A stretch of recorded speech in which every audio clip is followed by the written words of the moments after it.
आपण कंटोल्याची किंवा करटोल्याची भाजी करतो आहोत.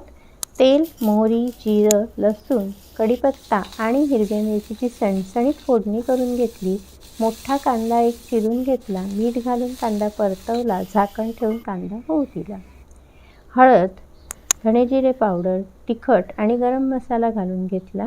परतवून घेतलं. त्याच्यामध्ये चिरलेली आपली कंटोली घालायची आहे. कंटोली चिरण्याच्या आधी 2-3 पाण्यातनं स्वच्छ धुवून घ्यायची. कंटोल्याचं मीठ आणि गूळ घातला आणि एक ताटलीचं झाकण ठेवायचं. ताटलीवर पाणी ठेवून आपण पाण्याच्या वाफेवर ही भाजी शिजवून घ्यायची. साधारणपणे 1 ते 2 वाफेमध्ये ही कंटोली छान शिजतात. शिजलेली आहे भाजी. शिजल्यावर थोडासा लिंबाचा रस आणि नारळाचा कीस घालायचा. झाकण ठेवून सणसणीत वाफ आणायची. मस्त सणसणीत वाफ आलेली आहे. आपली ही औषधी पावसाळी भाजी तयार आहे.